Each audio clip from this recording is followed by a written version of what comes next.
단열도 하면서 고래바닥의 경사를 동시에 하는 거죠. 안녕하세요. 지리산 리포터 해아람구들입니다. 구들방에 대한 궁금증 21번째입니다. 오늘은 고래바닥에 대해서 알아보죠. 고래바닥의 역할이나 시공상 주의할 점 이런 것들에 대해서 알아보겠습니다.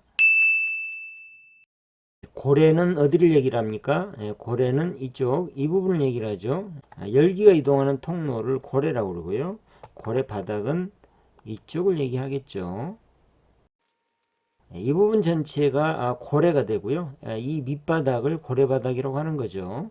고래바닥의 가장 중요한 첫 번째 역할은 뭘까요? 고래의 기초가 되는 거죠. 위에서 고래뚝으로부터 힘을 받는 내력 구조가 되는 거죠. 내력 구조가 되기 때문에 고래바닥은 단단하고 튼튼해야 됩니다. 부동치마가 되면 안 되는 겁니다. 부동치마라는 건 뭡니까? 이 고래바닥이 일정하게 치마가 되는 게 아니고 어떤 쪽은 많이 내려가고 어떤 쪽은 조금 내려가는, 물론 치마가 전혀 안 되는 게 가장 좋겠죠. 근데 치마가 될지라도 부동치마가 되면 구들방 방바닥이 이렇게 꺼지겠죠. 이렇게 방바닥이 꺼지면 어떤 문제가 생길까요? 가장 위험한 게 연기가 새는 거죠. 첫 번째 고래바닥의 역할, 구들방의 내력 기초가 된다는 얘기죠. 힘을 받는 내력 기초가 된다. 부동치마가 되지 않도록 튼튼하게 만들어야 된다는 말씀 드렸고요. 두 번째는 당연한 얘기겠지만은 고래뚝하고 그 다음에 이 위에 덮이는 구들장하고요. 고래바닥이 이루어서 뭐가 됩니까? 열기나 연기의 통로가 되는 고래를 형성하게 되는 기능을 하게 되죠. 그 다음에 세 번째 중요한 역할이 또 하나 있습니다. 뭐냐면요. 아궁이 속의 열기가 이렇게 고래 속으로 들어오게 되면 그 열기는 고래뚝이나 구들장에 전해주고 급격하게 식습니다. 식어서 아래로 떨어지죠. 아궁이에서는 계속 열기가 들어오고 열기를 이렇게 고래 속에다 전달해주고 계속 식을 겁니다. 이런 열기의 순환 과정이 계속되는 거죠. 고래 속에서는. 그럴 때 뜨거운 열기는 이렇게 구들장 아랫면을 타고 이렇게 흘러가겠죠. 반면에 식은 냉기나 습기는 아래로 떨어져서 이렇게 무겁기 때문에 고래 바닥으로 타고 흐를 겁니다. 고래 개자리 그리고 연도 그리고 굴뚝 개자리 쪽으로 이렇게 흘러가는 통로가 되는 거죠. 다시 말씀드리면 고래 바닥은 고래 속에서 냉기나 습기를 받아내는 역할을 한다는 얘기입니다.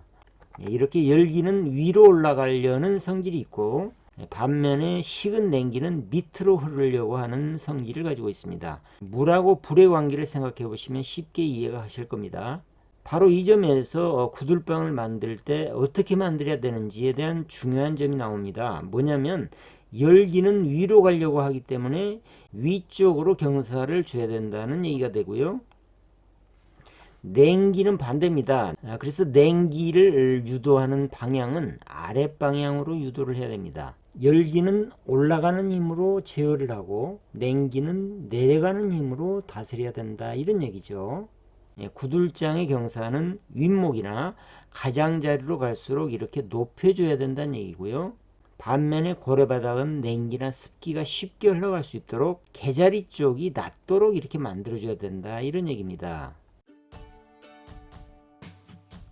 알기 쉽게 하기 위해서 조금 과장해서 그린 그림이긴 합니다만 이걸 가지고 설명을 드리면요. 아궁이에서 불이 타가지고 고래 바닥을 흐를 때 이렇게 위쪽으로 경사지게 만들어줘야 된다, 이런 얘기죠. 이 구들방은 열기 측면에서 보면 잘 만든 구들방이죠. 이쪽을 볼까요? 여기도 마찬가지입니다. 열기가 이렇게 위쪽으로 타고 흘러갈 수 있게 윗목을 높여줬습니다.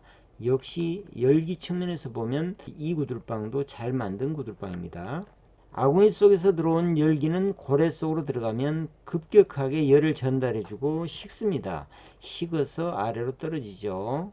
식은 냉기는 아래로 흐른다고 그랬죠. 이쪽 구들방 같은 경우 열기하고 냉기의 흐름 측면에서 잘 살펴보면 이런 흐름이 되겠죠. 열기가 이렇게 들어가려고 할 때 식은 냉기가 계속 차게 되고 이 냉기가 위로 올라가기는 어렵죠. 내려오려고 하겠죠. 열기하고 냉기가 이렇게 부딪혀서 힘겨루기를 하는 구들방이 되는 거죠.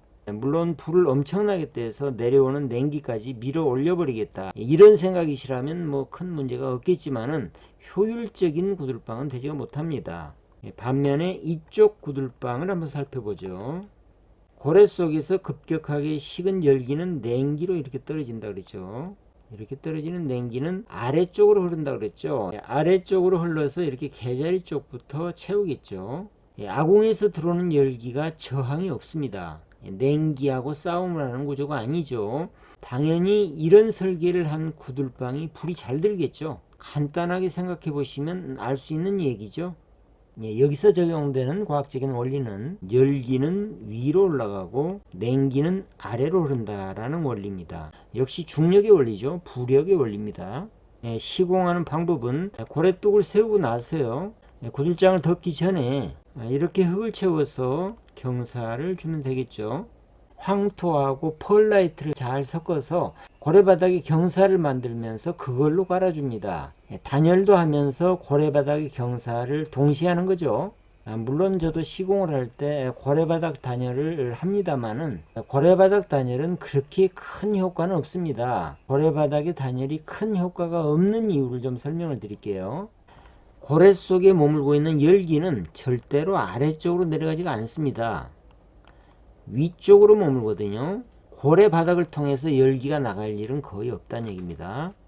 고래 바닥에 그냥 비닐을 깔아서 이렇게 노출을 시켜 두었을 때도 몇 년 동안 구들방을 쓴 뒤에 뜯어보면요. 이 고래 바닥에 있는 비닐이 멀쩡합니다. 그 정도로 고래 바닥 쪽으로는 열기가 절대로 안 가죠. 냉기도 마찬가지죠. 고래바닥에 있는 냉기가 이렇게 전도가 될 수는 있겠지만은 냉기가 이렇게 올라오지는 않습니다. 절대로 냉기는 내려가죠. 그리고 혹시 이런 얘기도 있습니다. 고래바닥에 빈 병을 이렇게 묻어 가지고 단열을 하면 어떻겠느냐 이런 얘기 있는데요. 절대로 권할 일이 아닙니다. 빈 유리병 세월이 지나면 부슬부슬 깨져 버립니다. 나중에 수리를 하기 위해서 고래바닥을 뜯다 보면 깨진 빈병 굉장히 위험하겠죠. 그리고 더 중요한 것은 뭐냐면요. 고래바닥은 단열보다 더 중요한 게 튼튼한 기초가 훨씬 중요합니다. 그래서 빈병을 고래바닥에 묻는 것은 깨지면 그냥 꺼지는 거죠. 절대로 좋지가 않습니다. 그러면 고래바닥의 재료는 뭐가 좋을까요? 보시는 것처럼 이렇게 흙을 다져서 이렇게 만드는 것도 크게 나쁘지는 않습니다만은 흙은 침하될 가능성이 있죠. 그래서 가장 좋은 것은 보시는 것처럼 콘크리트 기초가 가장 권장할 만한 기초입니다. 콘크리트 기초가 어려우시면 여기에 석분이나 시멘트 몰타를 섞어서 잘 다져주는 것도 괜찮겠죠. 그런데 구들방에 이렇게 콘크리트를 하는 것은 건강상 좋지가 않다라는 분도 계신데요. 전혀 문제가 없는 얘기입니다. 콘크리트가 문제가 되는 것은 사람하고 접해 있을 때는 좀 문제가 있습니다만은 이렇게 구들장을 다 덮고 그리고 흙으로 부토를 하고 흙으로 미장을 하잖아요. 사람이 구들방 고래 속에 들어가서 살 거라면 문제가 있겠지만 흙으로 채우고 그리고 흙으로 미장까지 한 방에서 사는 사람한테 아래쪽 고래 바닥에 있는 콘크리트는 건강상의 영향을 주지를 못한다는 얘기죠. 물론 지구 전체의 환경을 생각해서 시멘트를 만들 때 발생하는 이산화탄소를 감소시키기 위해서 나는 시멘트를 안 쓰겠다 하는 것은 그런 뜻이라면 그것은 굉장히 큰 의미가 있겠죠. 오늘 내용 정리해 보겠습니다. 고래바닥은 구들방의 내력 기초 역할을 한다는 얘기고요. 그래서 튼튼하게 만들어야 된다는 말씀을 드렸고요. 그 다음에 아궁에서 들어온 열기가 식어서 냉기 습기가 될 때 이 냉기 습기가 흘러가는 장소가 된다 이런 얘기죠. 그래서 고래바닥의 시공은 고래 개자리 쪽이 낮도록 경사를 둬야 된다는 말씀을 드렸고요. 고래바닥의 구조는 흙도 좋지만은 침하가 일어나지 않도록 부동침하가 일어나지 않도록 잘 다져야 되고요. 가장 좋은 재료는 튼튼한 콘크리트 타설이 가장 좋고요. 이것이 어려우면 석분이나 시멘트 몰타를 섞어서 단단하게 만들어주는 것이 좋다는 말씀 드렸죠. 불이 잘 드는 구들방을 만드는 방법에 대해서 알아보고 있는데요. 오늘은 고래 바닥에 대해서 알아봤죠. 다음 시간에는 좋은 구들방을 만드는 핵심에 대해서 간추려서 간략하게 말씀드릴게요. 오늘 내용 유익하셨으면 구독, 좋아요, 댓글도 부탁드리겠습니다. 다음 시간에 뵙겠습니다.